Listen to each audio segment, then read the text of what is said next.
Bonjour, aujourd'hui je vais vous présenter l'évolution des silhouettes et des volumes féminins au 19e et au 20e siècle.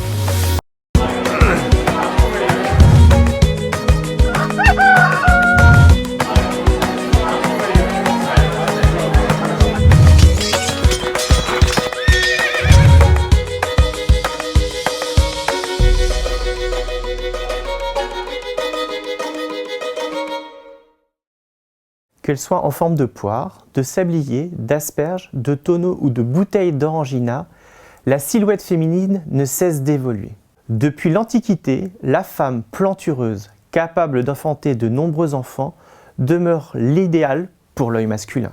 2500 avant notre ère, les Crétoises portent déjà des dessous ressemblant à des corsets, modelant certaines parties du corps, comprimant d'autres pour modeler la femme selon les fantasmes de l'époque. Bref, la recherche de la beauté idéale n'est pas nouvelle. Sur les modes paysannes, cette recherche de l'idéal féminin, aux yeux des hommes, sera également en perpétuelle évolution, influencée par les modes dites civiles. Le civil innove, la paysanne copie, bien entendu avec ses moyens. Il est évident que selon les terroirs, les époques, cette influence se fera plus ou moins ressentir. Néanmoins, sur la période qui nous concerne en termes de mode dite traditionnelle, la silhouette féminine a bien évolué. Si l'on compare une femme en 1860 et une femme en 1930 d'un même terroir, il ne faut pas un œil averti pour se rendre compte qu'il y a eu une grande évolution. Le volume impressionnant donné par les crinolines, aux lignes longilignes d'après-guerre. Pour bien appréhender la terminologie, voici quelques définitions. Silhouette, vue d'un objet ou d'une scène comprenant le contour et un intérieur sans particularité. Ligne générale d'une personne. Volume, grandeur qui mesure l'extension d'un objet. Ampleur, volume qui est donné à un vêtement fini. Allure, manière d'aller, de se déplacer, mais aussi de se tenir et de se comporter. L'allure est plus une affaire de maintien, de prestance. L'allure a généralement moins à voir avec les vêtements qu'avec une façon de les porter. Si le mot ne désigne rien de bien défini, il évoque beaucoup, ce qui explique qu'il soit souvent utilisé avec d'autres termes qui le précisent. Lorsque l'on parle de silhouette dans le costume populaire, il est impossible de s'affranchir de ce qu'il se passe à la même époque dans les modes civils. Comme je le disais auparavant, la mode civile innove et bien souvent la mode paysanne copie. Sur la mode paysanne, il n'y aura pas autant d'évolution et pas aussi rapidement. Qui plus est, la mode met plus de temps à s'implanter dans la classe paysanne et dure souvent plus longtemps. En effet, la mode à cette époque est souvent dite parisienne. Les moyens de communication étant restreints, la mode met souvent plus de temps à arriver et à se diffuser, voire pour certains terroirs ne jamais arriver. De plus, les moyens financiers font que tout le monde ne pouvait pas suivre la mode. Nous pouvons découper en 4 grandes périodes. La période Louis-Philippe, de 1840 à 1860, la période allant de Napoléon III jusqu'en 1880, la période 1880-1914 qui correspond à peu près à la Belle Époque, et l'après-guerre de 1914 jusqu'en 1940. Au moment où François-Hippolyte Lallès vient en Bretagne, vers 1842-1844, la mode dans certains terroirs est déjà bien installée et n'a pas encore évolué. Pour d'autres, l'évolution se fait déjà ressentir.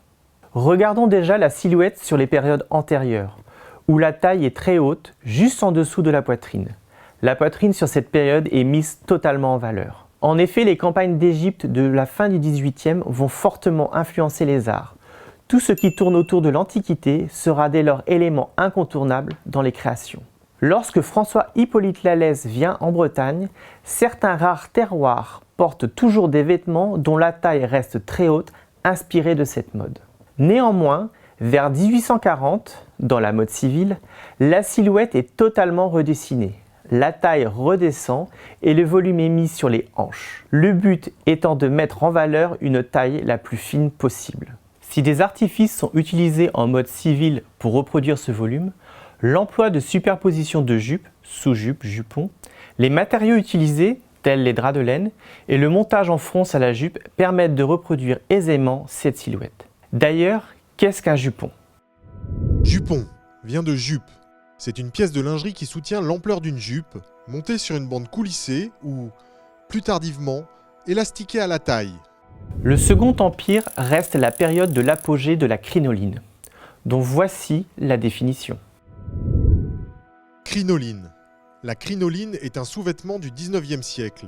À l'origine, la crinoline est une étoffe formée d'une trame de crin de cheval, d'où elle tire son nom, et d'une chaîne de fil de lin ou parfois de coton, ce qui en fait un tissu épais et résistant, permettant quand il est transformé en jupon, de supporter le poids de la jupe et de lui donner de l'ampleur.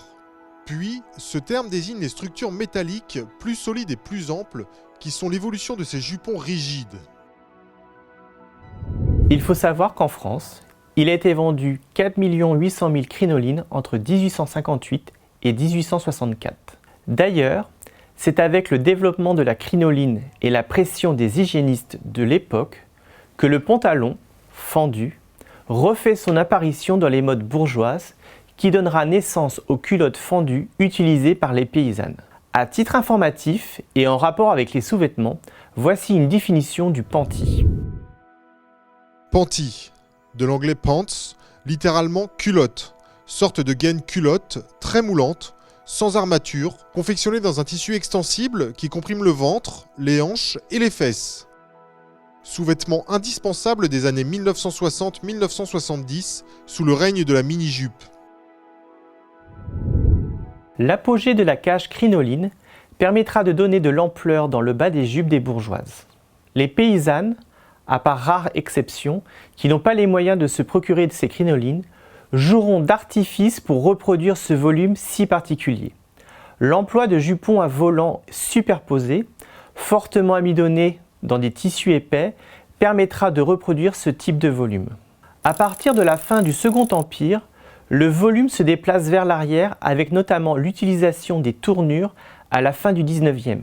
Puis, les tournures vont laisser place à un nouveau type de corset, le corset droit devant, inventé par le docteur Inès Gache-Sarraute. C'est avec le corset que viendra la grande mode des silhouettes en S et des robes sylphides de la maison de couture Margaine Lacroix. On peut définir le corset comme ceci. Corset, sous-vêtement féminin baleiné destiné à maintenir la poitrine et les hanches. Le mot apparaît en 1829.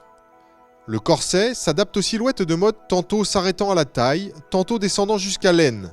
C'est le cas du corset appelé sans ventre, porté au début du XXe siècle qui efface le ventre en le comprimant, obligeant la femme à creuser les reins pour être soulagée, le buste rejeté en avant. Y succéderont les gaines, gaines culottes, guêpières ou soutien-gorge.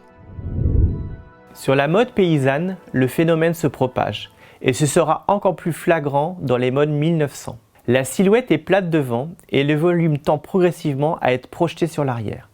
L'utilisation de boudins permet d'accentuer ce volume à l'arrière, mais également de maintenir le poids des jupes. Plus nous allons nous rapprocher de la Grande Guerre, plus la silhouette va tendre à affiner la taille plus ou moins rapidement en fonction des terroirs. La Grande Guerre aura des conséquences sur le vêtement dans la majorité des terroirs.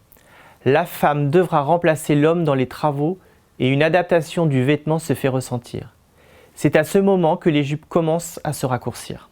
N'oublions pas que le soutien-gorge est inventé vers 1913, notamment par Mary Phelps Jacob, et le corset commence à disparaître au lendemain de la Grande Guerre. Pour la petite histoire, en 1917, les Américains demandent aux femmes d'arrêter de porter le corset pour faire des économies d'acier, afin de récupérer le métal pour faire des navires de guerre. Environ 28 000 tonnes d'acier ont été récupérées.